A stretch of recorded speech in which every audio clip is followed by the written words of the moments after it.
optimism and an exciting belief in the future that I think exists in New York as much as any place in the world.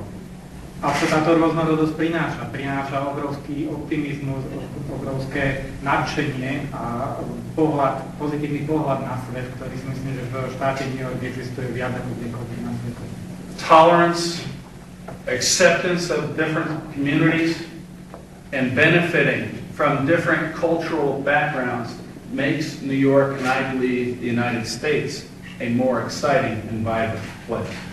Tolerancia a akceptovanie minorít, ich skúsenosti a získavanie z nich robí v New Yorku najlepšie miesto, najživšie miesto, ktoré toto využíva. And yet the new Slovakian language law goes in exactly the opposite direction. A slovenský jazykový zákon funguje presne v opačnom smere. To tell a community that they have limited ability to communicate in their own language, that they are under certain restrictions in the use of that language, is wrong and, in my view, unacceptable. To, že hovorí určitej minorite, že sa nesmie dorozumievať vo svojom vlastnom jazyku, že musí používať iný jazyk, ako je materinský jazyk, si myslím, že nie je akceptovateľné a nedá sa tolerovať. I didn't come here to lecture the people of Slovakia, and as I said, it is a pleasure to be here again. But I do want to say that this is not just an issue for Slovakia. This is not just an issue for the Hungarian community in Slovakia and Hungary and across the globe.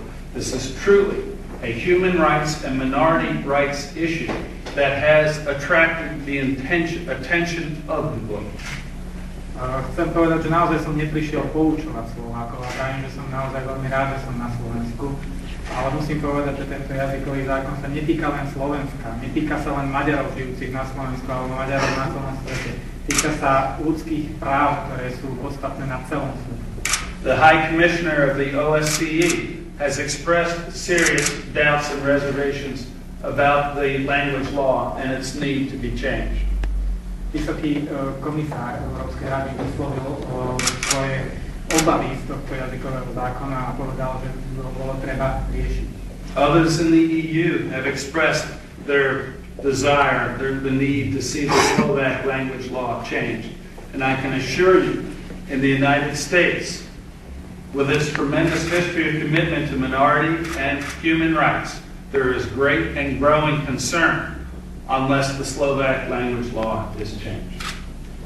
Takisto Európska únia sa vyjadrila, že tento jazykový zákon by sa mal zmeniť a musím povedať, že Spojené štáty americké, ktoré sú kolískou rôznorodosti a spolunažívania menšín, budú veľmi znepokojené, ak sa tento jazykový zákon nezmení. So I want to thank the President for hosting us here this afternoon and recognize my colleagues who have come from the United States. Max Teleki, head of the Hungarian-American Coalition, and Laszlo Hamas, the head of the Hungarian Human Rights Foundation. And now I'd be pleased to try to answer any questions the press might have, except I have to apologize and warn you, I can't answer anything in Slovakian, nor can I answer anything in Hungarian, so I'm afraid it has to be English. Teraz som pripravený zodpovedať na akékoľvek otázky, ktoré budú mať vaši novinári, ale musím vás varovať, že nie som schopný odpovedať v slovenčine a nie som schopný odpovedať ani v maďarčine, tak by som mohol byť v angličtine. Keď ste povedali, či by mal americký kongres, alebo či máte informáciu, že by americký kongres mal riešiť jazykový zákon? No, I don't want to speak for the American Congress. I know that Slovakia and the United States have had and continue to have a very close working relationship. We are both members of NATO. Slovakia has troops in Afghanistan fighting for freedom. And I would hope that it wouldn't take Washington to take steps for the Slovakian government to understand the need to change the language law. Nemôžem hovoriť za americký kongres, ale musím povedať, že Spojené štáty americké a Slovensko majú veľmi dobrú spoluprácu. Sme spoločne členmi NATO, Slovensko má vyslané svoje vojska v Afganistane, ale bol by som nerád, keby to došlo až tak ďaleko, že Washington by musel riešiť slovenský jazykový zákon a musel by hovoriť, čo treba robiť. Ja sa chcem opýtať, vy dlhodobo sledujete situáciu maďarských menšín v okolitých štátoch.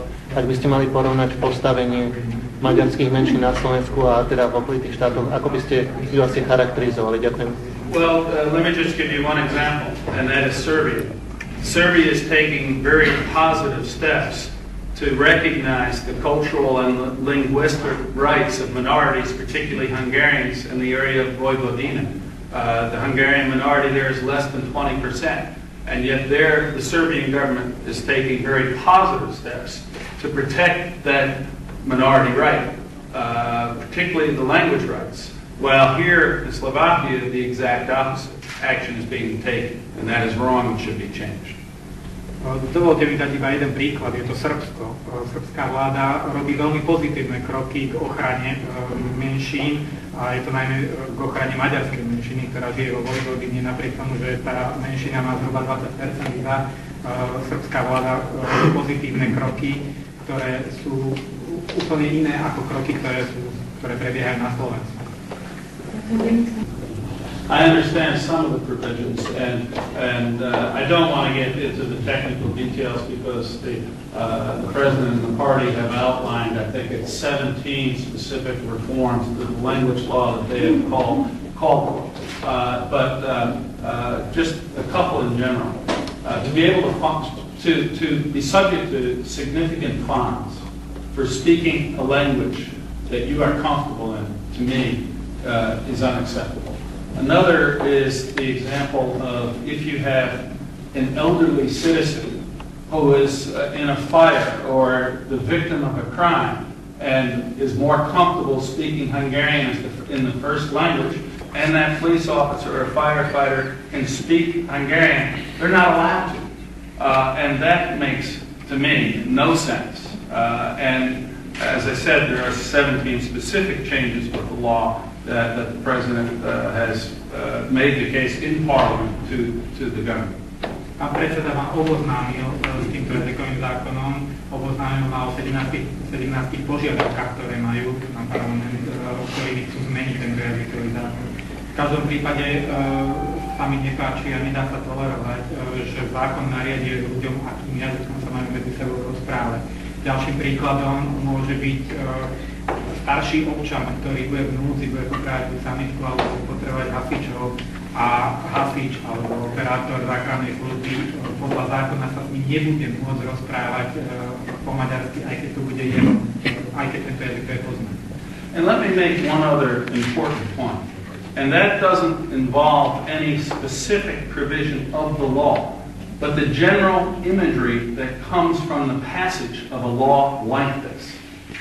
A ďalšou vecou je, že by sme nemali hovoriť o nejakom konkrétnom paragrafe tohto zákona. Ide o celkový imidž, aký tento zákon vytvára, ktorý nie je.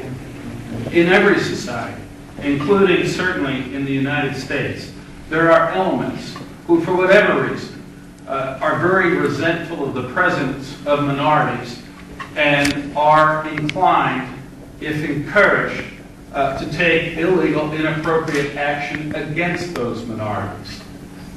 When you sign a law,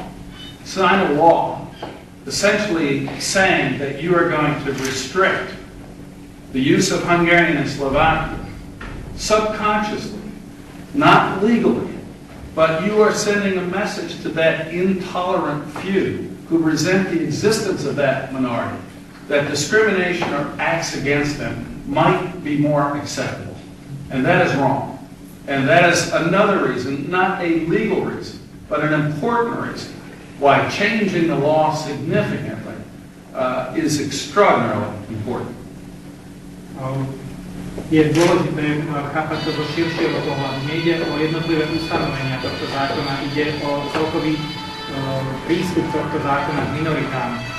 Ak zákon ustanoví, že menšiny sa nebudú môcť medzi sebou rozprávať svojím jazykom, je to ako keby sa zlegálnilo to, že tá menšina nie je v práve a môže to mať vplyv aj na iné organizácie, iných ľudí, ktorí majú netolerantné prístupy k menšinám a utvrdí ich v tom, že tá menšina nie je úplne v poriadku.